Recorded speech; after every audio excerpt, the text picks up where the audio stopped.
Hey, what the Bennett says, it's your girl Mickey Boo. You sipping with your sis, you already know. I wanted to discuss two different things tonight that was on my mind. The first thing is about analogy that a lot of great leaders use, which is basically taking that step or that leap or jumping, towards faith and fate to get to your destination. And when I talk about this, hear me when I say I'm not rushing anybody to jump into that or, you know, um, trying to make it seem speedy. But I do feel like the sooner you get with the program or the quicker you understand or the quicker you are willing to understand and willing to seek a better life, that the results will be very beneficial and you can be able to, reap your rewards for it sooner than later. So, I always revert back to what Steve Harvey said because that's who I heard it from mainly about taking that step of faith and, making that jump. And you would think that what I came up with, I would think that, they would discuss, what it's like after you do that. You know what I'm saying? I guess they feel like showing who they are is the end results, but everybody has their own avenue and have their own way. Like, you don't have to be on the TV screen to experience happiness. You don't have to be seen to experience happiness. It's at home within in your heart, in your body, in your soul, and in your mind. It's not always for display. I just want to talk about what I experienced after I made that jump. So me taking that leap of faith and stepping out there off the edge to, see what's out there for me, I believe has been, like I said, an abundant journey. So, when you make that jump, I don't want anybody to think or be in fear that they're going to just splat on the ground or it's this everlasting fall. That's not the case. Like, to me, it feels like I jumped, and the jump to what I was jumping to, in between that was the fear and the bumps and the scars and the heartache and the hurtache and the headache, which is me changing my life, cutting things out, detaching from things that are not good for me, detaching from worldly things that I wanted to indulge in that was not beneficial for my health, my spirit, or anything, my mental, anything around me. So when I made that jump, I jumped onto a cloud. But of course, we be so close to the blessing that we don't even know. So on this cloud, I feel like my only obligation was to relax, was to be more calmer, was to allow God to drive the cloud, not the car, but the cloud, like being in the sky, being in his atmosphere and just going with the flow. Some people might look at the analogy like falling on into the river, and you're flowing with the water. That's the point of the flow. That's the point of going with the flow. It's just coasting with what is going on in life and not beating yourself up, not judging the situation, not trying to figure out the situation, but allowing things to take place and you just being prayed up and also calm and relaxed at the same time. Now, sometimes you can't be calm, especially in the first beginning, because everything is not normal once you start making these changes. It seems like it's not normal, but once you try it, at least try, if a situation come about, to be calm, to pray about it, to let it go and tell yourself, I'm not going to indulge in this right now because it's out of my hands. Then you would get a better feel of what I'm saying, because it's going to work its way out. Like, it's not take the test and you're going to fail. Every time you apply this to your situations, you're going to win. So on this cloud, of course, in this atmosphere of God, there is no room for negativity. There's no room for turmoil. There's no room for stress. There's no room for you tossing and turning and then you saying at one point, I want to go back, or I want to take over this cloud. No, your only job is to lay there, eat grapes, relax, and just go with the flow. I'm not going to let nobody or let anything take me off my course to make me reverse or to make me fall through this cloud and really hit the ground. Like, I can't do it. Once you're out there, once you're on that roller coaster, once you took that step, once you're already en route, like, there is no going back. There's no turning back. So that's why you have to have faith in order to keep moving, in order to keep pushing, in order to keep going. I'm not rushing anybody when it comes to doing that. But again, you will receive and reap the benefits from this trial, or you finally like letting go a lot sooner than you will procrastinating and constantly want to do things your way.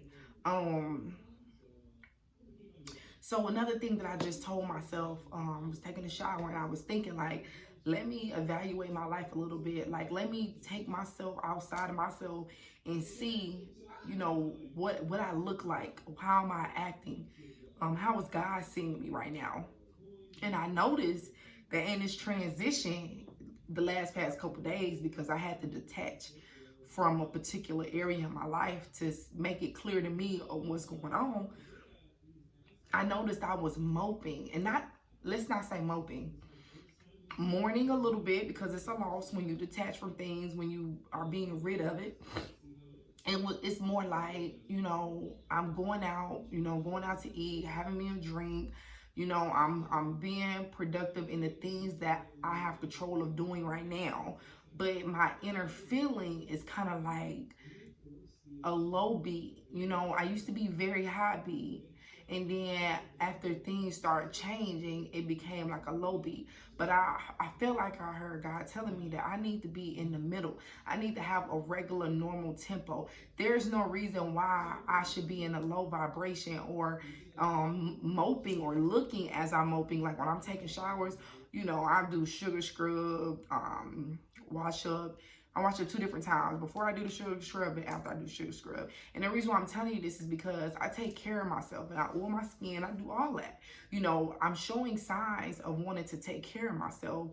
You know, I've been working out more and just been doing other healthy things to promote self-care. But in the process of me doing the self-care, I feel like in the inside, a part of me is just like, dang, like, I'm walking this path, I don't understand it, you know, and I feel kind of sad that I can't do the things that I used to do, or what I'm used to doing, or what I think is normal.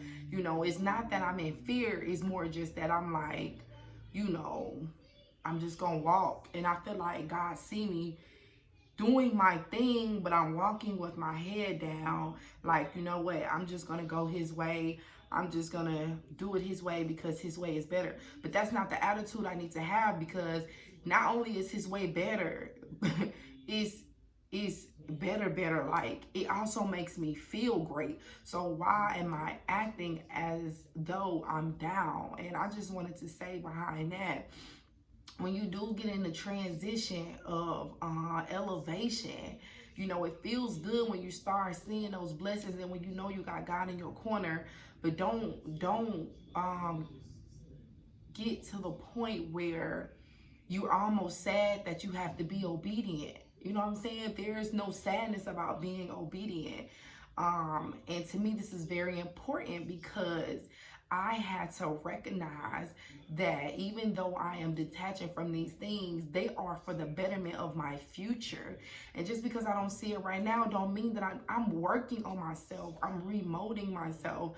I'm reevaluating myself. I am adding and subtracting to myself. And I need to be in, if not the utmost spirit, because I haven't quite seen the end, but more like at a normal tempo, to where I'm comfortable in taking these steps. I'm comfortable that I'm graduating in myself. I'm almost happy that I'm like, you know, I'm doing it. I'm getting to the point where I can say I did it, you know? So I definitely wanted to talk about those two things, which is when you take that jump, know that you will be caught, know that you will be taken care of, know that everything will work out. And while you're in your transition, while you're in your route, don't focus on when you're going to get to the destination, and don't try to get there in a hurry, because every step of the journey is the designated area. It's exactly where you need to be, when you need to be there, how you need to be there, and what you need to be doing while you're there. Like, once you continue to study God and get into his word, because his word is life. I don't care what nobody say, and I don't care how less I read the Bible, because I don't study the Bible, but I do listen to great leaders. I do tune in to Bishop Bronner, to Sarah Jakes, to T.D. Jakes, even when I didn't know about them. Hearing other people made me not want to listen, but when I tuned in, it's not about the people, it's the word. And God was sending the word through somebody. Like, I'm telling you, like, the figure is the figure, but the peace, the word, the confirmation that comes, that's how you know it's God, because you already felt in your spirit and you already had got that word. They just confirming it is what gives you that wow moment. So when you allowing great people who has been there before and who has done that, and when you do your own research, and when you do tune into the Bible, when you get your word and you get your understanding, because people understand things differently. People like audio, people like pictures, people like reading. Is different ways to get an understanding on what you're trying to figure out. But once you find your niche and you're doing your studying, every step of the way, he's going to provide for you a word, inch by inch, step by step. It's not a rush process. God is not going to overwhelm you. If it's overwhelming, pull back. At first it overwhelmed me because this was something that I didn't know. I heard about it, but I didn't know about it. It's a difference between hearing and knowing. And now that I know, like, I feel like this is where I need to be. This is the direction I need to be headed in. And I know now, as in tonight, that I need to rise my tempo, rise my beat just a little bit, and not only embrace it, but embrace it with joy, because there is no reason why I should feel sad because I'm taking better steps. That doesn't make sense. But sometimes, like I said, we want things our way, and it's things that we want to do, but it don't work like that. It's not a punishment, or you're not in trouble when you have to turn away from the things that was no good to you and not making you do any good. So that's pretty much it for me, keeping it simple. I hope that was very understanding to you all. Excuse me for getting on here like this, but sometimes when you got something, you just got to release it when you got it, if it makes sense. And it's not about a fashion show, and I'm not trying to, take what they do on TV and be that person too. Like, I'm literally at home in my bedroom doing this. Also, I wanted to say, like, I do want to talk about other things in the future with Sipping with Sis, but in this moment, I don't feel like, it's important for me to discuss the news, celebrity news, rumors. You got the Shade Room for that. You got the radio for that. You got other resources. You got Google. Like, you have things that already keep you in touch with other stuff. I know it's funny when people put their own spin to it, but right now, my journey is important to me. And when you got the antidote to, the better things, or, if you got the juice on top of something that somebody may need, like, I feel like it should be provided. So again, if it makes sense, cool. I hope that it do. I pray to God that this is not misleading to anybody. I hope that it's very clear. And again, like, this is just all about learning yourself, learning God, moving forward in life, and allowing peace and joy to come into your life so that you can be the offspring of that as well. Y'all have a good night. Thank you for tuning in, and much love to everybody.